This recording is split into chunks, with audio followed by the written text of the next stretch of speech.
పూజ చేసేటప్పుడు అసలు చేయకూడని తప్పులు. చాలామంది ఇళ్లల్లో నిత్యం పూజలు చేస్తూ ఉంటారు. ఇక పూజలు చేసే సమయంలో వారికి తెలియకుండానే కొన్ని తప్పులు చేస్తారు. భగవంతుని పూజలో కొన్ని పవిత్రం కాని వస్తువులను ఉపయోగిస్తూ ఉంటారు. ఇవి అశుభానికి సంకేతమని సూచిస్తున్నారు వాస్తుశాస్త్ర నిపుణులు.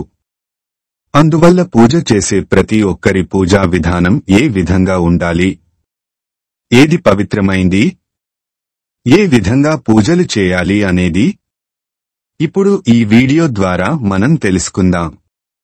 మనం పూజ చేసే సమయంలో పూజకు ఉపయోగించే పూలు పొరపాటున క్రింద పడిన వాటిని పూజకు ఉపయోగించకూడదు. పక్కింటి వారి చుట్ట నుండి పూలు కోసేటప్పుడు వారిని అడిగి మరి కోసుకోవాలి. లేదా ఎంతో కొంతైనా డబ్బులు వారికి ఇచ్చి పూలు కోసుకోవాలి. అలా అడగకుండా కోసిన పూలు పూజకు వాడితే ఆ ఫలితం వారికే దక్కుతుంది. వాసన చూసిన పులను కూడా పూజకు వాడకూడదు. పూజ గదిలో విరిగిపోయిన విగ్రహాలు ఎట్టి పరిస్థితిలోనూ ఉండకుండా చూసుకోవాలి. అలాంటి విగ్రహాలు ఉంటే ఎన్ని పూజలు చేసిన సత్ఫలితాలు రావు.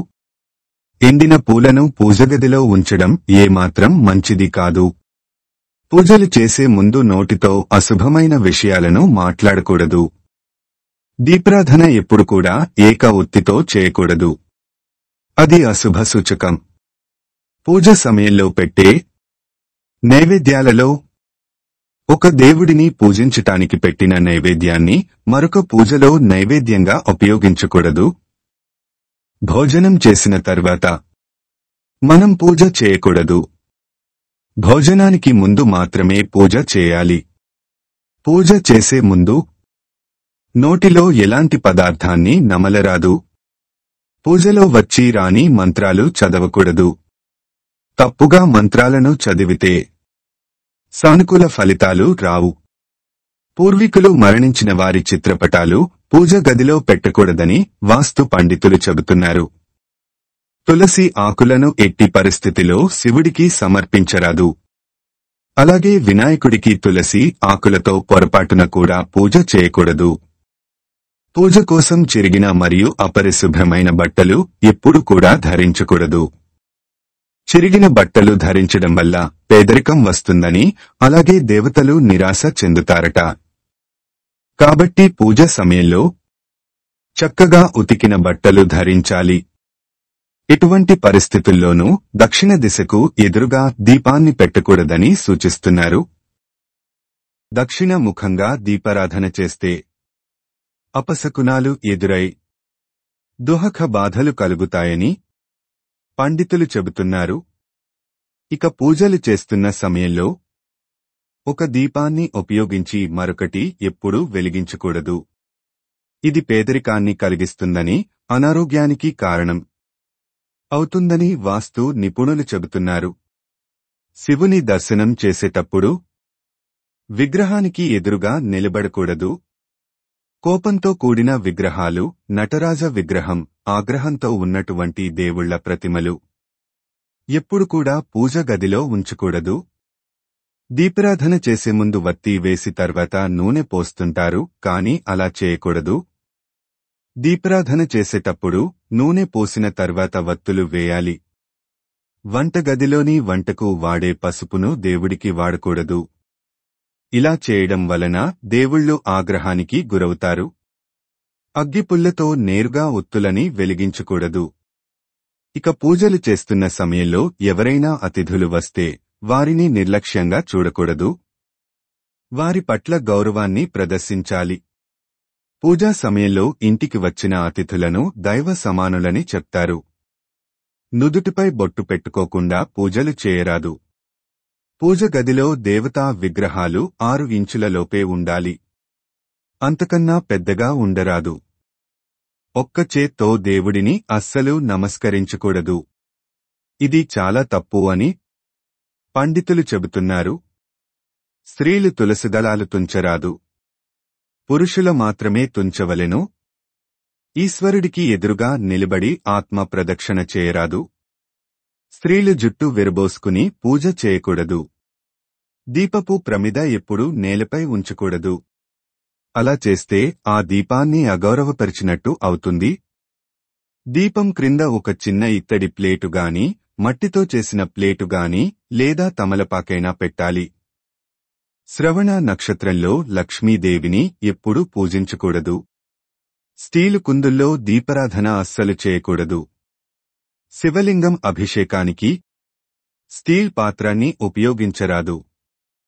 శివలింగంపై పాల ప్యాకెట్లతో అభిషేకం చేయకూడదు. అభిషేకం చేయాలి అనుకుంటే ప్యాకెట్లో పాలను ఒక మట్టి పాత్రలో పోసి అభిషేకం చేయాలి. శివలింగాన్ని శివుడికి చిహ్నంగా భావిస్తారు. శివలింగంలో మొత్తం విశ్వం శక్తి ఉంటుందని నమ్ముతారు. అందుకే పూజ సమయంలో కాని, ఇతర సమయాల్లో కాని శివలింగాన్ని నేలపై ఖాళీగా ఉంచకూడదు. శివలింగాన్ని ఎప్పుడూ శుభ్రమైన ప్రదేశంలోని ఉంచాలి. చాలామంది విగ్రహాన్ని శుభ్రం చేసే సమయంలో నేలపై ఉంచుతారు.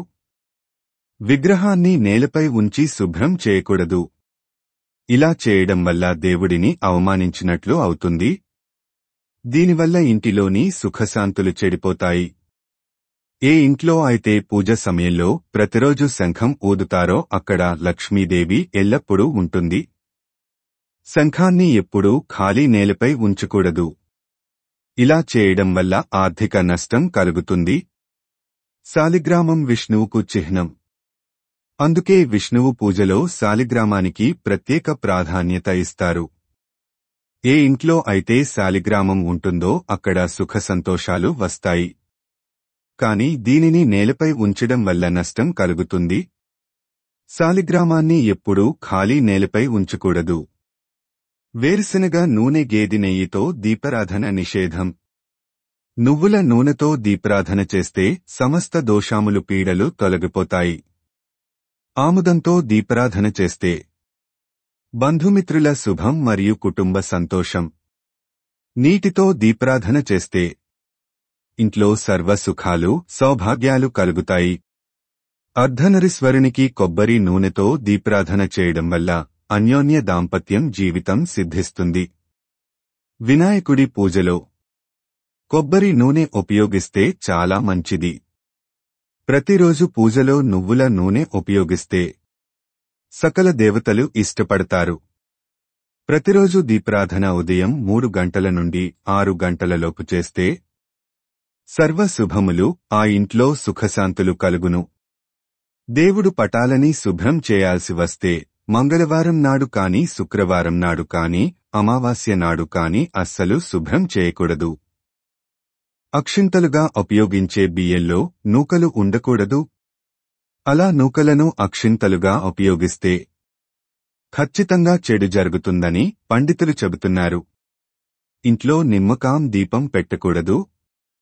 దేవాలయంలో మాత్రమే వెలిగించాలి. దీపం ఉత్తర దిశలో వెలిగిస్తే ధనాభివృద్ధి, కుటుంబంలో శుభకార్యములు జరుగును. దీపం తూర్పు దిశలో మెలిగిస్తే కష్టాలు తొలగిపోతాలు, గ్రహ దోషములు పోతాయి.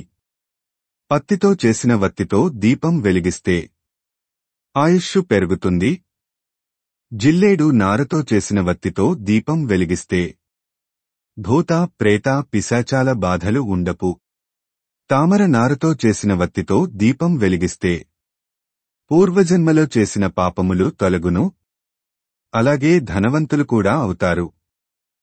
అరటి నారతో చేసిన వత్తితో దీపం వెలిగిస్తే తప్పులు తొలగి కుటుంబమునకు శాంతి కలుగును. నూతన తెల్ల వస్త్రమును వత్తిలా చేసి పన్నీరులో ముంచి ఆరబెట్టి దీపం వెలిగిస్తే ఆ ఇంట్లో శుభకార్యములు జరుగుతాయి.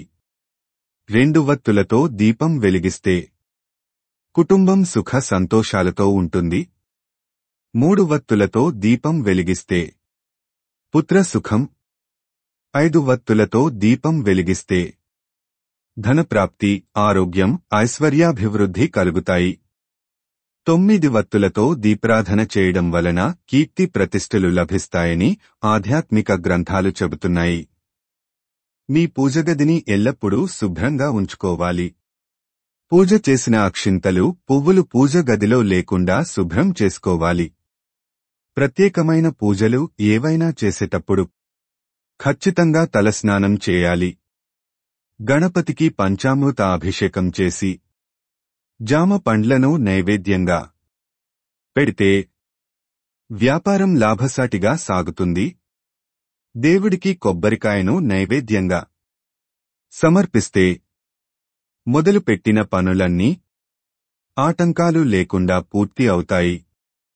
భగవంతుడికి అరటిపండు నైవేద్యంగా సమర్పిస్తే సకల కార్యసిద్ధి జరుగును. మధ్యలో నిలిచిపోయిన పనులు సక్రమంగా పూర్తవుతాయి. మామిడి పండుని నైవేద్యంగా పెడితే ప్రభుత్వం నుంచి రావలసిన డబ్బులు ఎటువంటి అడ్డంకులు లేకుండా సకాలంలో అందుతుంది. భగవంతుడికి సపోటా పండు నైవేద్యంగా సమర్పిస్తే పెళ్లి సంబంధం విషయాలలో వచ్చిన అవాంతరాలు అన్నీ తొలగిపోతాయి.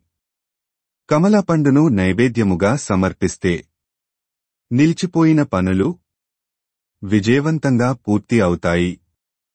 ఆపిల్ పండును నైవేద్యంగా పెడితే దారిద్ర్యం తొలగి ధనవంతులవుతారు. ఈ వీడియో గనుక మీకు నచ్చినట్లయితే ప్లీజ్ లైక్ చేసి మీ ఫ్రెండ్స్కి షేర్ చెయ్యండి. అలాగే మా కొత్త వీడియోస్ మీకు వెంటనే చేరాలంటే మా ఛానల్ని సబ్స్క్రైబ్ చేసుకొని పక్కనే ఉన్నటువంటి బెల్ ఐకాన్ని ప్రెస్ చెయ్యండి. ధన్యవాదములు.